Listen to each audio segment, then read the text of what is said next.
뉴진스 부모 측이 NJG 바나와 손잡았다. 뉴진스, 어두웠더나 다른 기획사 접촉 정황 단독 보도에 대해 테나시아 이민경 기자를 콕 집어 형사 대응 등 공격을 하는 글을 SNS에 올린 것에 대해 부적절한 대응이라는 비판이 나오고 있습니다.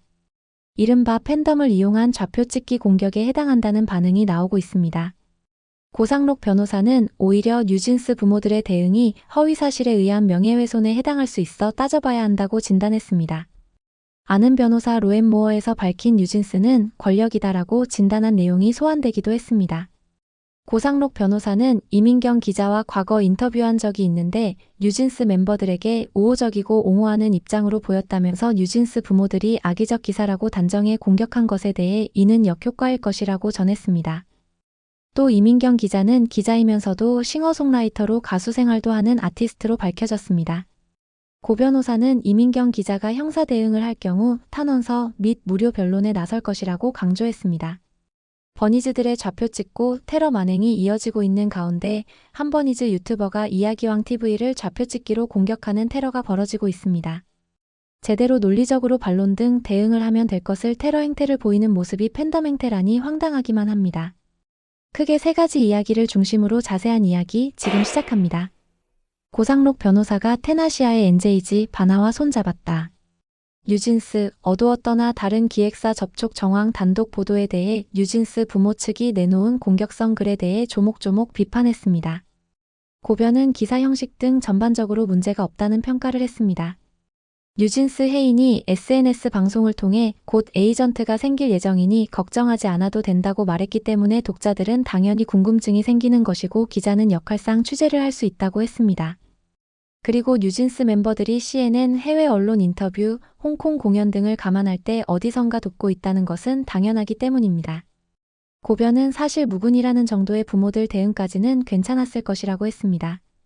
기사 자체가 기획사 접촉 정황이나 업계 전원이고 소속사를 옮길 수도 있다 수준의 가능성 보도였다는 이야기입니다. 그리고 바나와는 이미 뉴진스와 하이보이 등 주요 노래 작업을 해온 곳이기도 합니다. 그런데 고변은 뉴진스 부모들이 NJG는 바나와 그 어떠한 소속 계약을 맺거나 협의를 나눈 과정이 없다고 급발진한 것에 의아하다는 반응을 보였습니다. 기사 내용에 계약 이야기가 없는데 갑자기 왜 계약 문제를 꺼내느냐는 것입니다. 그리고 부모 측은 기사에는 복수의 업계 관계자의 증언을 근거라 하였으나 이는 허위사실이라고 했는데 고변은 무엇이 허위사실이라는 것인지 명확하지 않다고 했습니다. 또 부모 측은 바나와의 사실관계 확인도 없이 기사화하는 것으로라고 했는데 고변은 테나시아는 사실 확인을 위해 바나에 여러 차례 연락했지만 바나는 응답하지 않았다고 기사에 나와 있는데 무슨 소리인지 황당해했습니다.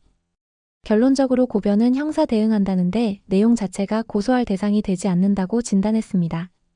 특히 이민경 기자 이름을 적시하고 악의적인 것처럼 표현한 것은 다수 팬덤을 이용해 한 사람을 공격하는 것으로 보여지는 부적절한 행동이라고 했습니다.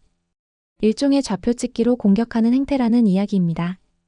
뉴진스 부모 측은 테나시아의 이민경 기자님은 해당 기사 및 여러 허위사실 유포에 대한 책임을 법적으로 다하시기를 바랍니다 라고 재차 공격하면서 글을 마무리했습니다. 고변은 뉴진스 부모들의 기자 공격에 대해 이는 반대로 허위사실에 의한 명예훼손에 해당할 수 있어 따져봐야 한다며 사실 확인도 없이 기자 한 명을 공격하는 행위라고 평가했습니다. 한편 고변은 이민경 기자와 작년 10월 한의회 국회 국정감사 출석 당시 처음으로 전화 인터뷰를 한 적이 있는데 이민경 기자는 뉴진스에 대해 우호적이고 옹호하는 입장으로 보였다고 전했습니다. 고변은 당시에는 뉴진스의 자율적 독립적 활동을 응원했다고 했습니다.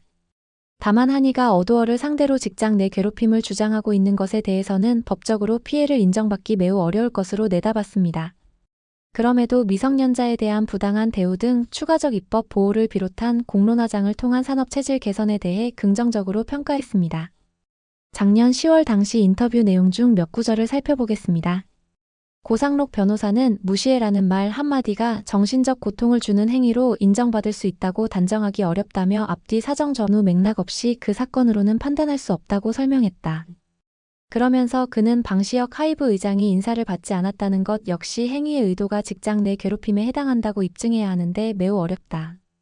전체적인 맥락으로는 그렇게 판단할 수 있지만 행위 하나하나 분석하면 약한 게 사실이라고 바라봤다.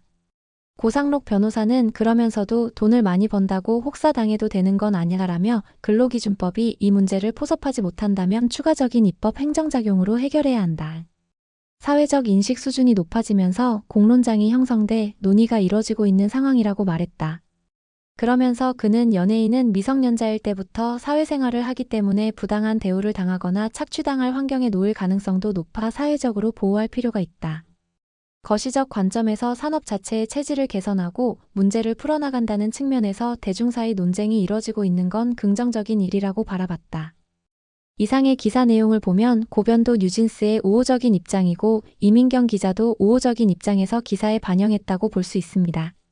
고변에 의하면 이민경 기자는 결국 뉴진스 멤버들을 응원하고 옹호하는 입장의 기자였다며 악의적 의도를 갖고 기사를 쓸 사람이 아니라는 이야기입니다. 그리고 고변은 이민경 기자가 형사 대응을 할 경우 탄원서를 쓸 것이며 무료 변론할 것이라고 공언했습니다.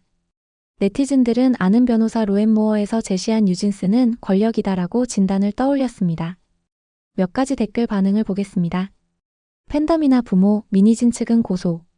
고발 남발이 도를 넘었는데 본인들 입맛에 안 맞으면 유튜버들, 기자들도 다 고소, 고발한다 하는데 협박죄 아닌가요? 다른 소속사 접촉한 걸 쓴 기사인데 계약한 적 없다고 반박하네. 정당하게 계약 해지하는 거라면 기획사 접촉 추측 기사에 긁힐 일도 없는데 말이죠. 이런 식으로 대응하면 자신들이 새로운 기획사를 찾는 게 잘못된 행위라는 걸 인정하는 꼴일 텐데. 기사에는 바나와 소속 계약했다는 내용이 없음. 부모님 성명서에는 바나와 소속 계약했다는 말은 허위사실이라고 주장함 기사에 주장하지도 않은 걸 왜 반박 중. 기사에는 바나의 도움을 받고 있다는 내용이 있음. 부모님의 반박글에는 바나의 도움을 받은 적 없다는 말은 없음. 바나의 도움은 받은 거야 안 받은 거야? 미니진 측은 뉴진스의 첫 라방 때도 미니진은 몰랐다. 한이의 국감 때도 스스로 결정했다. 다보링크와의 접촉 기사가 나왔을 때도 만난 적 없다고 했었는데 미니진 측의 주장은 점점 신뢰하기 어려워지네요. 또한 기자 하나 콕 집어 저격하는 게 기자회견에서 상관없는 타 아이돌들 좌표 찍던 어느 분이 생각나네요 라면서 미니진이 아이릿, 르세라핌 등을 좌표 찍기로 공격했던 모습을 떠올리는 반응도 있었습니다. 다음은 이민경 기자가 기자 겸 가수라는 이야기입니다. 이민경 기자는 프렌즈단넷 소속으로 작년 5월 31일 싱어송라이터로서 데뷔 싱글 오지 않는 밤을 통해 가요계 첫 발을 내딛었습니다. 오지 않는 밤 노래는 이민경이 작곡, 작사에 모두 참여한 자작곡으로 새벽까지 잠 못 이루는 밤을 노래했습니다.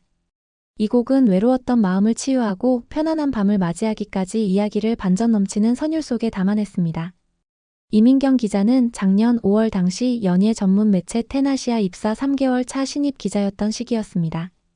이민경은 데뷔 싱글 발매에 대해 10년을 넘게 꿈만 꿔오던 일이 현실로 일어났다며 낮에는 기자로 저녁에는 뮤지션으로 시간을 보내고 있다. 행복한 이중생활이다라고 소감을 밝혔습니다. 이어 이민경 기자는 또래인 20대가 쉽게 공감할 만한 이야기를 음악으로 풀어내고 그 안에서 공감을 건네고 싶다고 말했습니다. 프렌즈단넷은 해피띵즈로 인기를 끌었던 듀오 제이레빗과 TVN 드라마 시그널 OST 등을 가창했던 가수 리사. 그리고 JTBC 싱어게인 3 무명 가수전에 출연했던 가수 김수영을 발굴해낸 레이블입니다. 이민경 기자는 20대 중반의 젊은 기자이기 때문에 뉴진스에도 우호적인 입장이었던 것 같은데 이번에 뉴진스 부모들이 좌표 찍기로 심한 공격을 했기 때문에 큰 상처가 될 듯합니다. 자신의 자식들을 지키기 위한 공격이 되래 부메랑이 될 수도 있다는 점에서 부모들이 나서서 과도한 대응을 하는 것은 문제가 있다는 일반 대중의 반응입니다. 그리고 미니진도 템퍼링 의혹에 대해 해명하면 되는데 디스패치 기자들을 고소하고 뉴진스 부모도 기자를 형사 대응한다고 하는 등 언론에 재갈 물리기 아니냐는 반응도 나오는 형국입니다. 그런데 뉴진스 팬덤 일부에서도 좌표 찍고 테러 공격을 일삼는 행태가 나타나기도 합니다. 심지어 이야기왕TV를 좌표 찍기로 테러하는 버니즈 유튜버도 있었습니다. 유튜버가 다른 유튜버를 좌표 찍고 테러하는 행태라니 씁쓸합니다. 만약 의견이 다르면 자신의 유튜버를 통해 반론을 제기하면 되는 것인데 테러 공격이나 재갈 물리기 행태를 보이는 것은 황당할 뿐입니다. 이야기왕TV는 이제 몇 개월에 불과한 초보 유튜버이고 구독자가 얼마 되지도 않는데 벌써 팬덤이 신경 쓰는 유튜버 반열에 오른 것일까요? 뉴진스 갤러리에서는 유튜버 등에 대해 마구잡이로 비추 신고 테러를 하고 있기도 합니다. 논리적으로 댓글 등을 통해 충분히 의견 제시가 가능한데 무차별 좌표 찍기로 집단 테러 만행을 벌이는 것에 일반 대중의 비판이 커지고 있습니다. 사실 이야기왕 TV는 물론 수많은 사람들이 당초에는 뉴진스에 대해 신선하고 순수한 이미지에 응원했지만 이러한 테러 등 행태 때문에 뉴진스의 등을 돌린 경우가 많다는 것을 알아야 할 것입니다. 이런 폭력적 테러 행태는 팬덤이 되레 뉴진스 안티가 아닌가요? 구독, 좋아요는 더 좋은 영상 제작에 큰 힘이 됩니다. 시청해주셔 감사합니다.